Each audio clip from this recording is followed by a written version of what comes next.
সরকারি চাকরিজীবীদের জন্য আসছে দুঃসংবাদ। 2025 সালের জুলাই থেকে চালু হবে নতুন পেনশন স্কিম।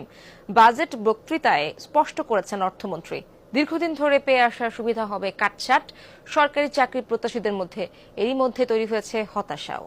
কর্তৃপক্ষ বলছে পেনশন ব্যবস্থায় সংস্কার আনার বিকল্প নেই। পুরনো ব্যবস্থায় দিন দিন বাড়ছে সরকারের দায়। আর বিশ্লেষকরা বলছেন পুরনো সুবিধা নিশ্চিত করতে হবে। এ ব্যাপারে বিস্তারিত জানাচ্ছেন রিমন রহমান।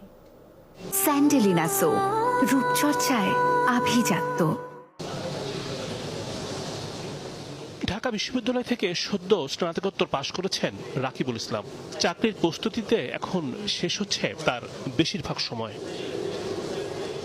সরকারি চাকরি তার প্রথম পছন্দ, কিন্তু নতুন পেনশন ব্যবস্থা নিয়ে তৈরি হয়েছে হতাশা। বলেন, সরকারি চাকরিতে সুবিধা কাটছাট হলে মেধাবীদের অংশগ্রহণ কমে যাবে।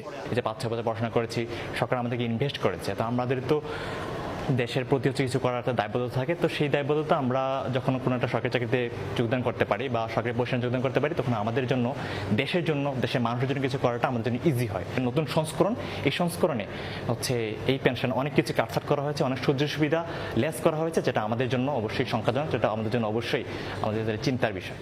সর্বজনীন পেনশন ব্যবস্থায় সব শ্রেণীর মানুষদেরকে অন্তর্ভুক্ত করতে চায় সরকার। এরই অংশ হিসেবে সরকারি চাকরিজীবীদের জন্য চালু করা হচ্ছে পৃথক স্কিম। প্রশ্ন হচ্ছে, নতুন ব্যবস্থায় কি থাকছে পার্থক্য? বলা হচ্ছে, এখন পেনশন ব্যবস্থায় কর্মীকে অর্থ দিতে হয় না, বাজেটের মাধ্যমে বরাদ্দ দেয় সরকার, কিন্তু এটি সরকারের দায় বাড়াচ্ছে। 12 মাস যদি ছুটি থাকতো তাহলে 12 মাস তারা বেতন পেত, আর পেত কি লাম গ্রান্ট। এককালীন 12 মাস, আরো 12 মাস যদি ছুটি থাকতো এককালীন 12 মাসের মূল বেতন পেয়ে যেত, যেটাকে আমরা লাম গ্রান্ট বলি। এটা কিন্তু ছুটির সাথে লিঙ্কড। এখানে কিন্তু সরকার হাত দেয়নি। আনুতোষিক পেত আর মাসিক পেনশন পেত, যেটা সাস্টেইনেবল না। অর্থাৎ দিনের পর দিন কর্মচারীর সংখ্যা বাড়বে, আর একটা পে স্কেল হলে ফিসক্যাল বার্ডেন বাড়বে। দেখা যাবে যে এটা একটা আনসাস্টেইনেবল জায়গায় চলে যেতে পারে। 2025 সালে নতুন যে স্কিম চালু হবে, সেখানে নির্দিষ্ট পরিমাণ অর্থ জমা রাখবেন কর্মচারী, সমপরিমাণ অর্থ দেবে সরকার। তৈরি হবে তহবিল।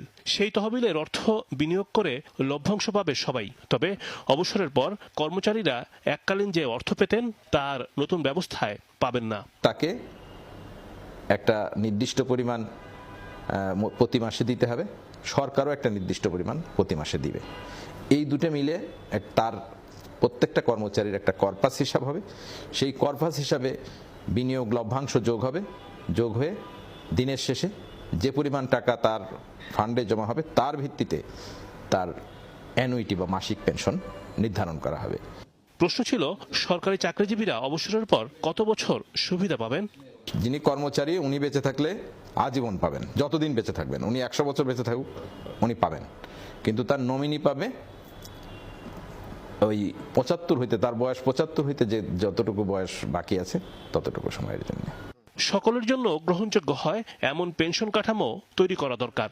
সরকারের কর্মচারীদের জন্য যে হয়তো একটা চিন্তার জায়গা থাকবে যে তারা এখন যে এই ধরনের সুবিধা পাচ্ছেন, সেই সুবিধাটা বলবৎ থাকবে কিনা।